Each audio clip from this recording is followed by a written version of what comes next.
Twelfth math के सभी विद्यार्थियों का एक बार फिर से हार्दिक स्वागत है। विद्यार्थियों, अवकलन गणित के बाद आज हम स्टार्ट करेंगे समाकलन गणित। समाकलन गणित ट्वेल्थ की दृष्टि से बहुत ज़्यादा इम्पोर्टेंट है। लगभग आपका जो बोर्ड का पेपर होगा 80 नंबर का पेपर है आपका, 20 नंबर आपके सत्रांक के हैं।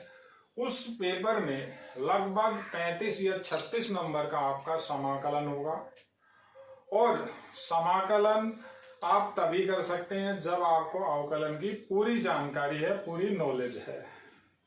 समाकलन और अवकलन दोनों एक दूसरे की प्रतिलोम प्रक्रिया है, एक दूसरे के इनवर्स है, एक दूसरे के एंटी है। इस बात को हम समझेंगे। उसके बाद आज हम ये देखेंगे कि समाकलन और अवकलन में सूत्रों का क्या फर्क है। हम किसी भी फलन का अवकलन आसानी से कर सकते हैं, लेकिन उसी फलन का समाकलन हर बार साधारण परिस्थितियों में संभव नहीं होता। उसका भी मैं आपको कारण बताऊंगा। केवल आपको पहले अवकलन के सभी मानक सूत्र, सभी तरह के फॉर्मूले, सभी तरह के उनके प्रोसेस आने चाहिए। हम आज समाकलन से स्टार्ट करेंगे, समाकलन की बात करेंगे, समाकलन के बेसिक्स को समझेंगे। देखिए, सबसे पहले समाकलन दो प्रकार का होता है। पहला समाकलन होता है अनिश्चित समाकलन। उसे समझते हैं, उसका संकेत देखते हैं, उसका नोटेशन देखते हैं, उसका सिंबल देखते हैं। देखिए, पहले हम बात करते हैं अनिश्चित समाकलन की। अनिश्चित समाकलन नाम ही इसका दिखा हुआ है अनिश्चित, इनडेफिनेट। समझिए बेटा, बहुत इंपॉर्टेंट है ये। Indefinite integration.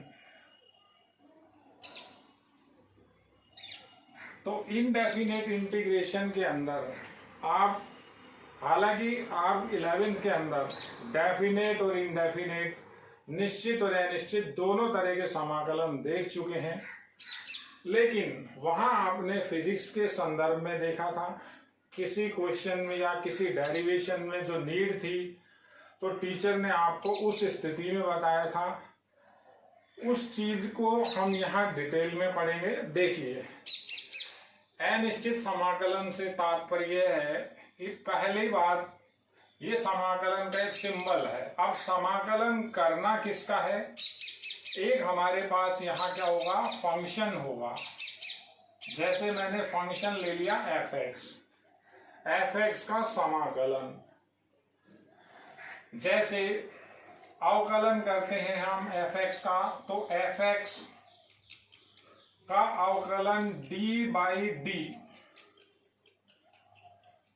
देखिए, तो किसके रेस्पेक्ट में आप अवकलन करना चाहते हैं, यहां लिखना होता है x, D by D x of F x, यानी एक्स के सापेक्ष अवकलन। उसी तरह से समाकलन का सिंबल है। एफ एक्स का समाकलन किसके रेस्पेक्ट में होगा, तो हम लिखते हैं यहां इनटू में डी एक्स।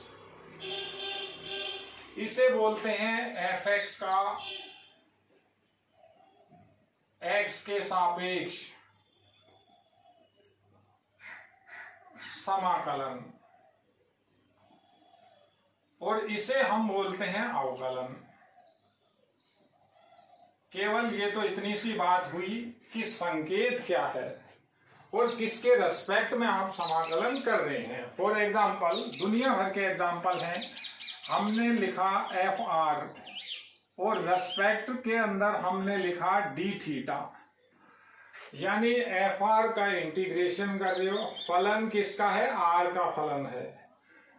समाकलन किसके सापेक्ष कर रहे हो आप? थीटा के सापेक्ष। फॉर एग्जाम्पल, इसी के ऊपर मैं एग्जाम्पल लिख रहा हूं, आर स्क्वायर प्लस 10r और डी थीटा।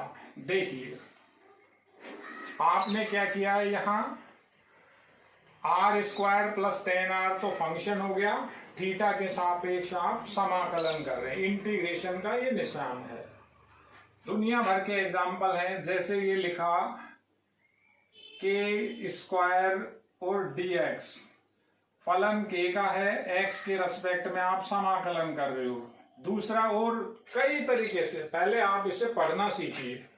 जैसे मैंने लिखा p स्क्वायर dp, फलन किसका है? p का फलन है और p के सापेक्ष ही आप समाकलन करते हैं। तो ये अलग अलग तरीके से मैंने लिखा है। अब अपन वापस आते हैं, अनिश्चित समाकलन क्या होता है। देखिए, समाकलन का मतलब होता है किसी चीज का समेशन करना, उसका एक तरह से एडिशन करना। इसको मैं आपको डिटेल में भी बताऊंगा। हमारे पास जिस तरह से 11वीं के अंदर प्रथम सिद्धांत से हमने फलनों के अवकलन ज्ञात किए थे, फॉर एग्जाम्पल जैसे ऐसा हमने प्रूव किया था d/dx sin x cos x, formula नहीं है। अगर कहता है प्रूव दैट, सिद्ध कीजिए, तो सिद्ध आपको मालूम होना चाहिए किस तरह से होता है। इसी तरह से समाकलन के भी जितने भी मानक सूत्र हैं सबका सत्यापन है। वो एक अलग आपका यहाँ चैप्टर है, पर अभी हम आपको केवल और केवल संकेतों के बारे में अवगत करा रहे हैं। समाकलन का सिंबल क्या होता है, समाकलन के बेसिक फॉर्मूले क्या है, पहले उसकी बात करते हैं। तो अनिश्चित समाकलन किस तरह से होता है? ये जो समाकलन का निशान है, अगर इसके ऊपर कोई लिमिट नहीं है, यहाँ दो जगह लिमिट नहीं है, तो ये समाकलन कैसा हो जाता है? अनिश्चित। यानी जिस चीज को आप समाकलित कर रहे हो, योग कर रहे हो, उसकी आपको रेंज नहीं दे रखी। तो जब रेंज नहीं मिलती हमें, तो जब इसकी जो वैल्यू आती है, मान लेते हैं इस समाकलन का हमारे पास जो भी रिजल्ट आएगा, तो वो रिजल्ट क्या होता है? अप्रोक्सीमेट होता है, लगभग रिजल्ट आता है। उस रिजल्ट को हम इक्वल लगा करके नहीं लिख सकते, इसलिए इसका नाम है अनिश्चित। अब गणित के अंदर हमेशा इक्वेशन चलती है, हमेशा समीकरण चलती है। समीकरण यानी एक लेफ्ट हैंड साइड, एक राइट हैंड साइड और बीच में इक्वल का निशान। तो ये तो अप्रोक्सीमेशन हो गया, हमें क्या चाहिए? इक्वल चाहिए। अब इक्वल कैसे आएगा, उस कॉन्सेप्ट को मैं आपको बताता हूं। देखिए, मान लेते हैं हमारा जो ये fx था, इसका जो भी सूत्र बना, जैसे sin x का अवकलन cos x होता है, उसी तरह से sin x का जो समाकलन होता है वो माइनस cos x आता है। इसका भी सत्यापन है, ये बात की बात है। तो मान लेते हैं ये तो आपका fx है और ये उसका रिजल्ट है। समाकलित जब हो गया, x के सापेक्ष जब आपने उसको इंटीग्रेटेड कर दिया, समाकलित कर दिया, उसका समाकलन कर दिया, तो रिजल्ट को हम लिखते हैं कैपिटल fx से। मान लेता हूं, तो स्मॉल fx का समाकलन हम कैपिटल fx अगर मान लें 1 मिनट के लिए, क्योंकि मैं जनरल बात बता रहा हूं। अब ये इक्वेशन नहीं बनी, क्योंकि ये जो रिजल्ट है, या तो ये साइड बड़ी है या ये साइड बड़ी है। तो ये क्या है? लगभग रिजल्ट बनता है। कब? जब लिमिट नहीं होती। अब लिमिट नहीं है तो हम क्या करते हैं? हम इसके अंदर एक इंटीग्रल कांस्टेंट, एक वैल्यू है c, उसको हम प्लस या माइनस कर लेते हैं। लिखा तो हमेशा प्लस ही मिलता है। अगर c का मान आपने -5 ले लिया तो ये नेगेटिव हो गया, घटा भी सकते हो, जोड़ भी सकते हो। इस c को हम बोलते हैं समाकलन स्थिरांक, इंटीग्रल कांस्टेंट। जरूरी नहीं है आप c ही लिखें, आप कुछ भी सिंबल लगा सकते हैं। जब ये आपने c प्लस या माइनस किया, तो यहां पर ये जो अप्रोक्सीमेशन था ये खत्म हो जाता है, इक्वल हो जाता है। अब इक्वल तो हो गया, लेकिन जो रिजल्ट है अभी, वो रिजल्ट कैसा है? अनिश्चित समाकलन है। रीजन क्या है? आपको यहाँ c की वैल्यू नहीं मालूम। जब तक आप इस c की वैल्यू नहीं बताएंगे, अगर आपने c की वैल्यू बता दी तो उस समाकलन को हम विशिष्ट समाकलन कहते हैं। उसकी बात भी आगे करेंगे। केवल अभी आप समझिए अनिश्चित समाकलन का ये सिंबल है, ये नोटेशन है। मैं आपको धीरे धीरे इस चैप्टर को स्टार्ट करूंगा। बेटा बहुत इंपॉर्टेंट चैप्टर है ये। अवकलन आपको इसमें हेल्प करेगा। अवकलन के जो फॉर्मूले हैं उन्हीं का एंटी रूप समाकलन के फॉर्मूलों से बनता है। समाकलन के याद है, अवकलन के याद हो जाएंगे। अगर बच्चे को अवकलन के याद है, समाकलन के याद हो जाएंगे। दोनों के अंदर क्या है, अपोजिशन है, दोनों एक दूसरे का विरोधी हैं। उस चीज की भी अभी बात करते हैं। आज केवल हम एक गाइडलाइन देख रहे हैं, समाकलन किस तरह का होता है, कितने प्रकार का होता है, और अवकलन और समाकलन के अंदर जो कंट्राडिक्शन है, जो एक दूसरे का विरोधाभास है, वो उसकी पूर्ति कैसे करते हैं। तो ये अनिश्चित समाकलन। अभी निश्चित समाकलन की भी बात करते हैं। देखिए निश्चित समाकलन के अंदर आपने फिजिक्स में उस निश्चित समाकलन को काम में लिया है, 11th के अंदर भी लिया हुआ है।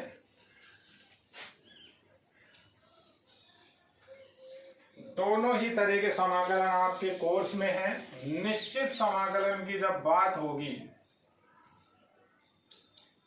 निश्चित समाकलन के अंदर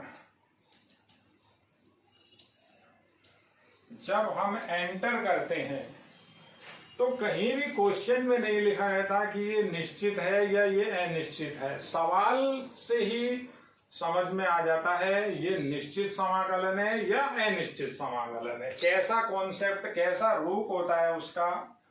इसी तरह का फंक्शन f(x) dx। केवल डिफरेंस क्या होता है, एक लोअर लिमिट a होती है, अपर लिमिट b होती है। a और b की कोई भी वैल्यू हो सकती है। यानी अब आप जो समाकलन कर रहे हो, जो समेशन कर रहे हो, वो एक सीमित दायरे के अंदर कर रहे हो। आपने उसको रेंज बाउंड कर दिया। रेंज बाउंड कैसे कर दिया, थोड़ा सा मोटे शब्दों में अभी समझ लेते हैं। जैसे मान लेते हैं मेरे को इस फील्ड का सम करना है। अब फील्ड तो आगे तक निकला हुआ है, तो मैंने इस रेंज के अंदर वैल्यू ले ली। इसी रेंज की बात करूं तो ये A पॉइंट है, ये B पॉइंट है। रेंज बाउंड अगर आप हो जाओगे, एक दायरे में काम करोगे, तो जो वैल्यू आएगी वो वैल्यू निश्चित वैल्यू होती है, फिक्स मान आता है उसका। तो लिमिट किस तरह से लिखी रहती है, इसके ऊपर नीचे की साइड जो लिमिट लिखी हुई है उसे हम बोलते हैं लोअर लिमिट। ये कहलाती है लोअर लिमिट, निम्न सीमा। समाकलन की निम्न सीमा है। और जो ये ऊपर की लिमिट लिखी हुई है b, इसे बोलते हैं हम upper limit. Lower limit and upper limit दोनों की दोनों इसके अंदर लिमिट होती हैं। अब इसकी जो वैल्यू होगी बिल्कुल फिक्स वैल्यू होती है। और कैसी वैल्यू आती है, न्यूमेरिकल। देखिए मैं अभी आपको इन चीजों के पहले एग्जांपल बताऊंगा। मान लेते हैं इसका जो फॉर्मूला बना वो कैपिटल f(x) ही बना। जैसे cos x का समाकलन sin x होता है, मान लें cos x था तो ये sin x आ गया। अब यहां वैल्यू आपने रेंज के अंदर काम किया है तो कोई इंटीग्रल कांस्टेंट यहां नहीं आएगा। यहां हम क्या करते हैं, वो लिमिट रखते हैं। किस तरह से, इस तरह का आप कोई सा भी ब्रैकेट लगा सकते हैं, या f(x) के बाद आप वापस यही ब्रैकेट भी लगा सकते हैं। वापस लिमिट रखनी होती है a से b या a से b। यहां देखिए ज्यादा अच्छा है आप कौन सा ब्रैकेट लगाएं, मजला। वही फॉर्मूला यहां, वही यहां। यहां इंटीग्रल कांस्टेंट c लिखना है, यहां नहीं लिखना है। अब ध्यान से बात समझना है, आप किसके सापेक्ष कर रहे हो? x के सापेक्ष। तो x जो भी यहां बना, एक बार आपको अपर लिमिट रखनी है, f x की जगह b रखना है। इसका एक सत्यापन है, उसकी बात भी बेटा हम अभी आगे करेंगे। अभी क्या है, जो बेसिक्स है, निश्चित और अनिश्चित समाकलन की बात हो रही है। पहले आप इसे देखिए। तो पहले हम क्या रखते हैं? अपर लिमिट, माइनस का सिंबल लगाते हैं और फिर इस x की जगह लोअर लिमिट रखते हैं a। अब इस वैल्यू को कैलकुलेट करते हैं। जो ये वैल्यू बनेगी ये हमेशा संख्यात्मक मान होगा। किस फॉर्म में? a और b में। और हमेशा जो इसका आंसर होगा फिक्स होगा, न्यूमेरिकल वैल्यू आएगी, एग्जैक्ट वैल्यू आएगी। जबकि इसके अंदर क्या होता है, जब आप अगर यहां बात करते हो तो अलग अलग रूप बन सकते हैं, आंसर के रूप अलग अलग मिल सकते हैं। किसकी वजह से? इंटीग्रल कांस्टेंट की वजह से। तो ये निश्चित और अनिश्चित समाकलन की बात है। अब एक छोटा सा एक एग्जाम्पल देखते हैं। देखिए आप किस तरह से हम उसको फॉलो करते हैं, उस चीज को मैं आपको यहां बता रहा हूं। अगर तो मान लेते हैं वो आपका पढ़ा हुआ है, इसीलिए x square plus x D x, इसको i के बराबर मैंने मान लिया। i फॉर इंटीग्रेशन, तो i के बराबर अपन लिख सकते, इसकी वैल्यू निकालनी है। तो समाकलन कैसा है? ये अनिश्चित समाकलन है क्योंकि कोई लिमिट नहीं है। तो क्या करना होता है, आप पढ़ चुके, इसलिए एक्स स्क्वायर डी एक्स अलग अलग एक्स डी एक्स, तो आई की वैल्यू आई। अब समाकलन की आपको इतनी नॉलेज है, मुझे मालूम है, मैं उतना ही बता रहा हूं अभी आपको। तो पावर एक ऐड हो जाएगी 3, नीचे 3 का भाग, प्लस यहां भी एक ऐड हो गई और 2 का भाग, उसी से डिवाइड। अब इंटीग्रल कांस्टेंट लगता है, तो या तो एक इंटीग्रल कांस्टेंट C1 इसका लगाएं और C2 इसका लगाएं, या आप दोनों में एक ही इंटीग्रल कांस्टेंट लगा दीजिए प्लस C। यानी ऐसा मान लिया C1 और C2 की वैल्यू C है। तो ये जो वैल्यू है,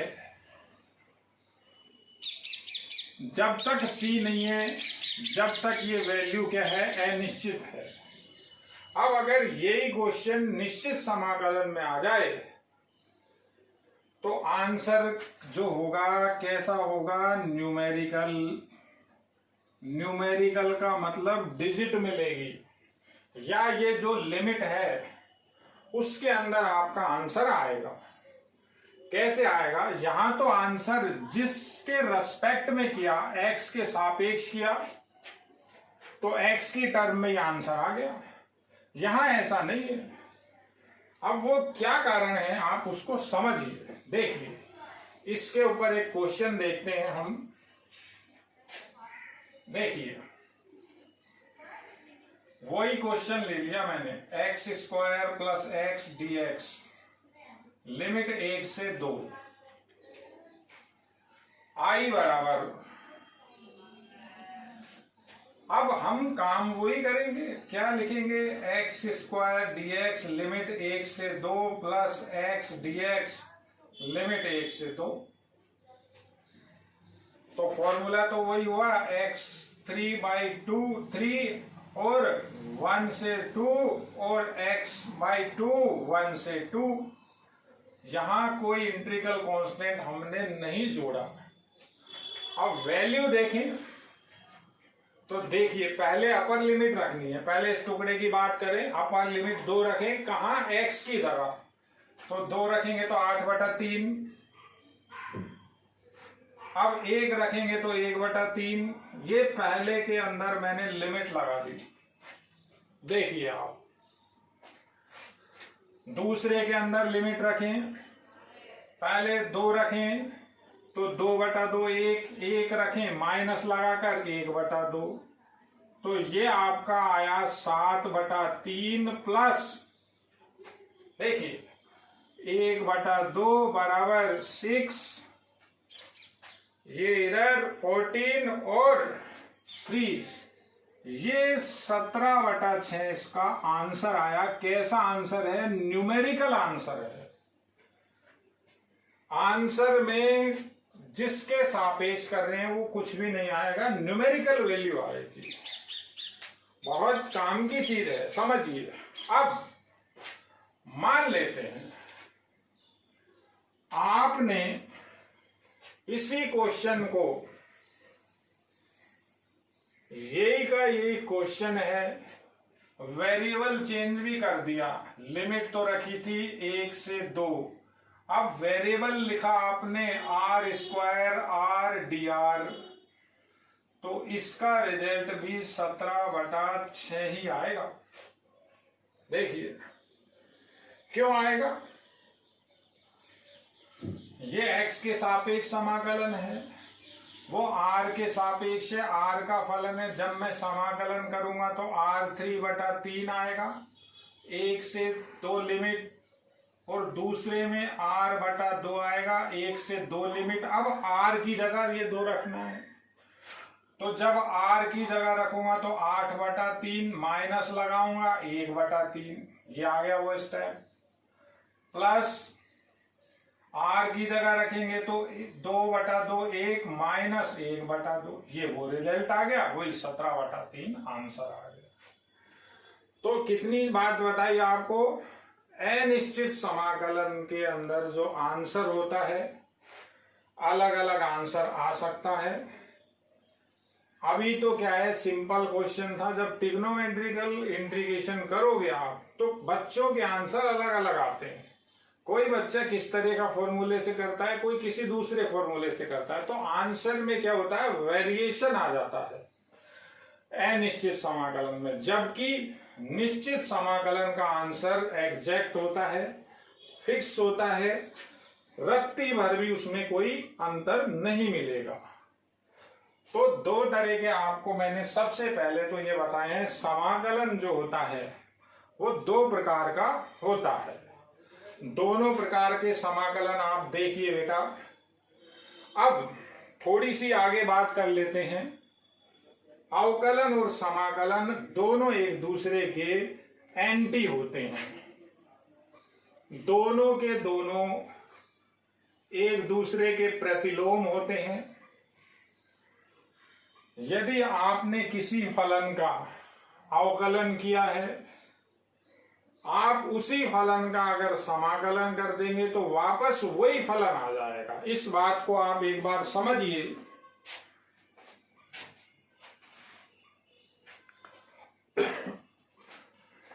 देखिए बेटा, अब अवकलन और समाकलन एक दूसरे के एंटी कैसे होते हैं, मैं आपको इस चीज को समझा रहा हूं।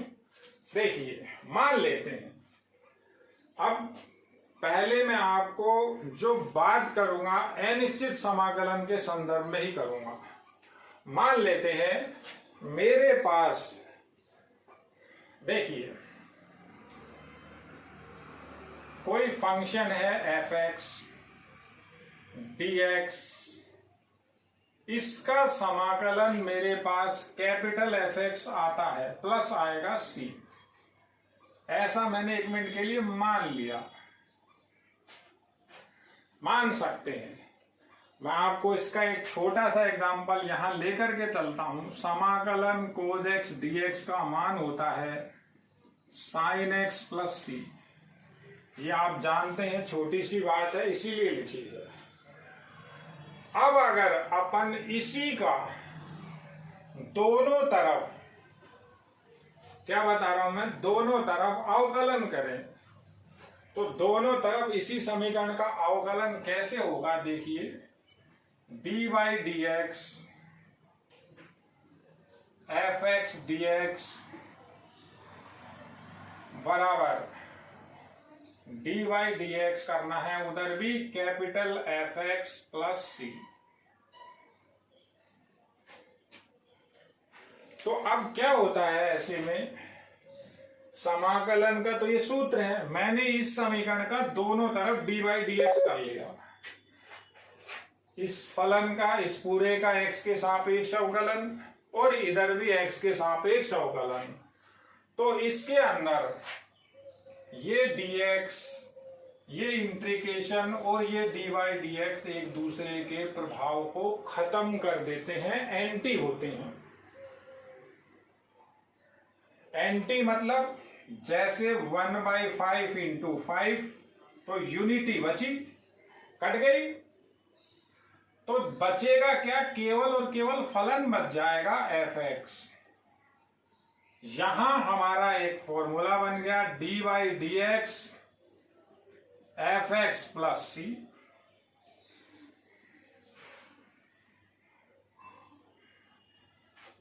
अभी मैं आपको एग्जाम्पल से समझा रहा हूं, अब वहां देखिए आप, मैंने यहां अवकलन किया डी वाई डी एक्स, किसका अवकलन, कोज एक्स डी एक्स, यहां भी अवकलन d Y D x sine x plus c का। तो आपको मालूम है साइन एक्स का अवकलन कोज एक्स होता है, सी का अवकलन खाली सी है, 0 हो जाएगा। तो यहां बचता क्या है, डी वाई डी एक्स और इंटीग्रेशन और dx खत्म हो जाते हैं, कोज एक्स ही बचेगा, फलन बचेगा। आप इसका अवकलन अगर करते हैं तो साइन एक्स का अवकलन कोज एक्स, सी का भी होगा कैसे, ऐसे ही करोगे, D Y D x sine x plus D Y D X खाली सी, तो कोज एक्स बराबर क्या आ गया, D Y D x sine x plus 0। यही आपको बताया हुआ है। बात को समझिए, बिल्कुल सिंपल काम है। अब मैं अगर वापस, ये क्या हुआ बड़ा है अवकलन, इसी का फिर समाकलन ले लेता हूं, समाकलन एफ एक्स डी एक्स।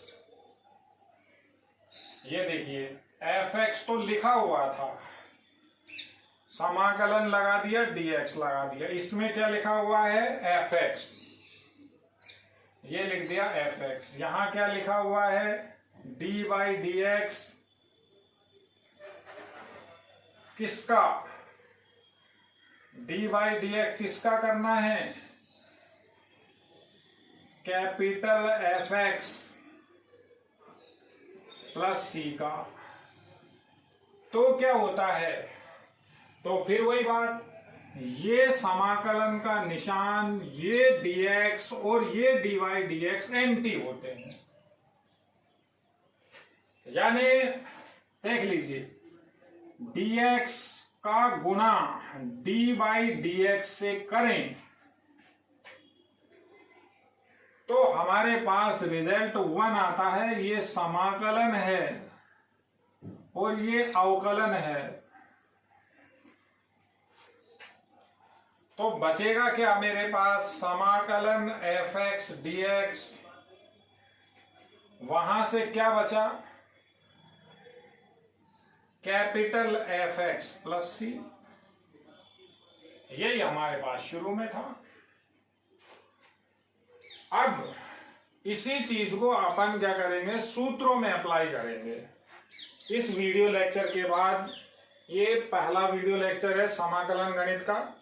एक एक वीडियो लेक्चर देखिए बेटा। पहले आपको अवकलन के जितने भी 15 या 16 वीडियो लेक्चर थे सब एक बार रिपीट करके देखने होंगे, क्योंकि समाकलन के अंदर अवकलन का बहुत ज्यादा रोल होता है। समाकलन अवकलन के बिना नहीं होती। कहीं कोई ऐसा स्कूल नहीं है जहां पहले समाकलन पढ़ाई गई हो, या समाकलन पढ़ाते हैं फिर अवकलन पढ़ाते हैं। पहले अवकलन सीखोगे, उसके बाद आप समाकलन कर सकते हो। इसके अगले वीडियो लेक्चर में मैं आपको अवकलन और समाकलन दोनों के सूत्रों को एक साथ समझाऊंगा। एक साथ जो मानक सूत्र है उनकी बात करेंगे, फिर स्टेप बाय स्टेप हम इस समाकलन को स्टार्ट करेंगे। आज के लिए इतना ही बेटा, धन्यवाद।